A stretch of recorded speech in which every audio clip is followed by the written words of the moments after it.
Welcome everyone. Today's video, I want to talk a little bit about my Fatsia japonicas and what an underrated plant that they are here in the UK. So without further ado, let's get into today's video. So as always guys, I'm going to give you a little bit of an in-depth care guide when it comes to these beautiful plants. I'm going to go through how old mine are. Now I've got some literally first, second and third year in the ground. I've got a couple of different varieties, so we'll talk about hardiness, we'll talk about what positions they like, whether they like full sun, part shade, full shade, right? We're gonna get into all of that. So let's get cracking into this video. Now apologies for the light levels here. I mean, it's a beautiful evening, however it does it does ruin my shots a little bit. Just at the back here is a Fatsia japonica. Now this is just the evergreen green variety that you can find in superstores when it comes to house plants. This beautiful plant is actually only been in the ground for 2 years. Yes, I actually do feed my garden a lot. I try and improve the soil all the time, so that really does help putting on the growth. However, this was around 18 inches to 2 feet tall before it went in.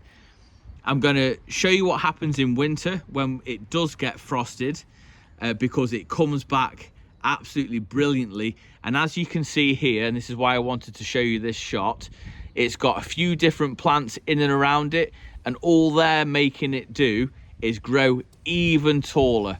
So I'm going to show you the growth, what actually got frosted off, where it got frosted, and where it's actually come back from.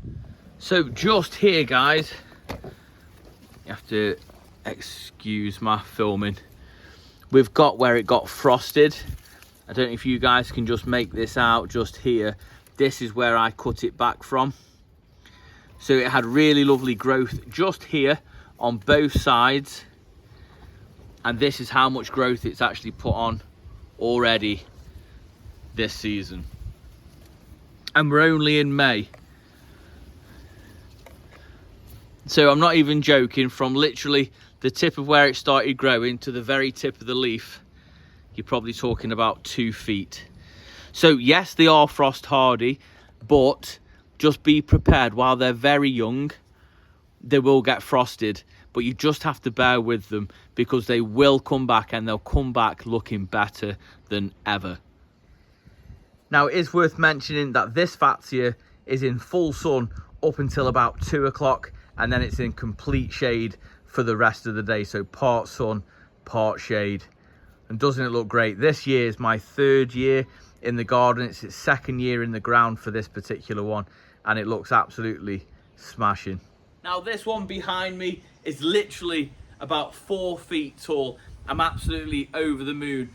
This plant here was the very first plant that I planted in my garden 3 years ago, and I bought this as just a house plant from, I think it was Asda Living, right, from around about £5, and it's absolute beauty now. I saw some at Bridgemere, which is like quite a fancy local garden centre, right, and they were upwards of £40 to £50 for the spiderweb variety, which is a variegated variety, which I will show you in just a sec. Now this one, very very similar, has full sun up until around 2 o'clock, and then it sits in shade for the rest of the day.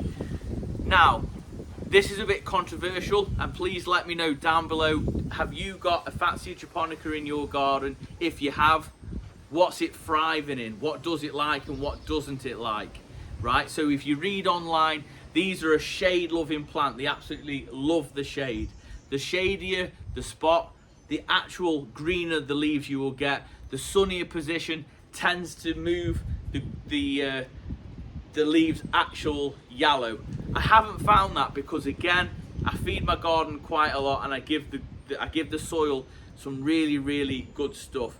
Now obviously the banana's sitting right next to it, and in the summer months the banana gets loaded with fertilizer and water as well, so this must take a fair chunk of it. This is multi-crown, so I think, yeah, I've actually got 3 stems coming up the plant, and doesn't it look fantastic for it? third year in, I can't imagine how big this plant is actually going to get. It's going to look fantastic. Right, so that's Fatsia japonica. Let's move on to the spider web. We'll talk a little bit about that. It's worth mentioning these are extremely hardy, right? I think on the label, and correct me if I'm wrong, hardy down to about -8. They've certainly had no issues here in my Staffordshire garden. We had a couple of -8s, I believe, but they weren't a long period of time where it was actually frozen. That's where it will do the damage on plants like this. Hardy down to about -8 when they're mature, right? If you're buying something small, you probably will have to give it a little bit of winter protection or leave it in a pot till it gets a little bit bigger and then plant it out. I planted these out in the spring every single time. So this was the first plant to go in, planted in the spring, just to give it the best possible start for the season before those frosts come. I've never really wrapped it up, had a little bit of frost damage in the crown where I just chucked a little bit of fleece so it didn't get any more issues, and it's been absolutely great. So let's move on to the Fatsia japonica spider's web. Just stopping and pausing for a quick thumbnail. And I apologise for the light. It's a beautiful evening.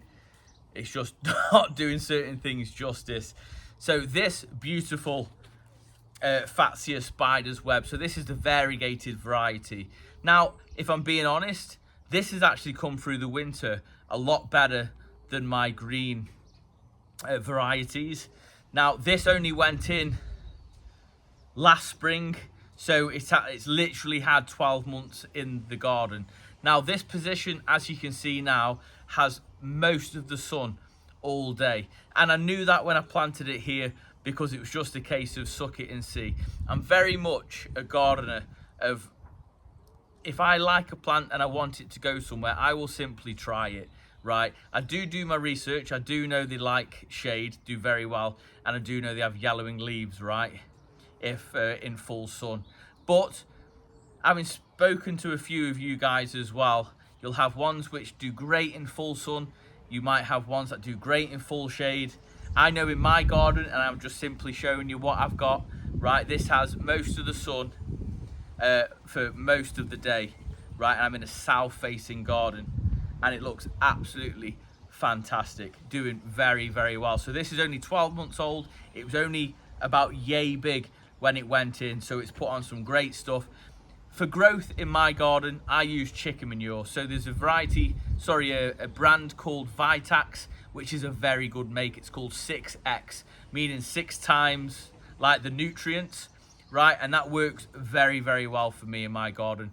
I'm not too worried about flowers at this moment in time. I really want the growth. I really want to get my garden big in a short period of time. So I went ahead, and this is an actual B&Q special. So this I bought in the 20% off offer in the bank holidays, and it does look like B&Q are running 20% sales through all of their bank holidays. They have done so far anyway. I bought this, it cost me £8. Now, and I think I mentioned this earlier in the video, Bridgemere are selling these a little bit bigger, and I'm not going to lie, they're probably double the size, for around about £45. I'll just leave that there. Look how beautiful that is. Like, you can see the variegated leaves, and it's got a really healthy grow point in the middle. Now this is actually going to get planted next to my Dixonian tree fern, and I'm really excited about it. It's going next to the decking area, ready for the new pond. So I'm really excited. Repetition is the key. I started off with literally one Fatsia japonica, easy for you to say, as a house plant. I realised how hardy it was, very, very tough. In Staffordshire, we have had a mild winter for the last couple of years anyway, but it's very windy in my garden. So it is very open to the elements, and it's done absolutely amazing. But as always, guys, please share your garden experiences with me. Do you have Fatsia japonica? Is it something that you want to add to your garden? Which one would you have? Would you have the variegated or the green? I think they're both special. The way they flush, and this is what we mean by flush, is throwing up this fresh new growth. I think is absolutely fantastic. They look smashing, don't they? And for £8 as well. Over the moon. There we have it, guys. Any questions, let me know down below. I'll try and answer them. Just on comments, I really do try and get through them all. I'll be honest with you, I felt a little bit overwhelmed with them all. It's been absolutely brilliant though. I say overwhelmed, I can't tell you how grateful I am for everyone who puts me a comment, and I really do try to get back to every single one. And if I haven't done, then please don't take it personal. I probably think I've actually gone through them all, and I haven't. But any questions, drop down below. I'll be happy to help. If you guys want to help in the comments like some of you do, I really appreciate that as well. I think we've got some real good wisdom heads in the comments, and I really appreciate every single one of you. If you did enjoy it, then please give it a big thumbs up, as it really does help the channel out. Drop a comment down below, as it helps share it out to others who love gardening just like we do. But 3rd year, I'm absolutely over the moon so far. Until tomorrow, I will see you in the garden. You take care.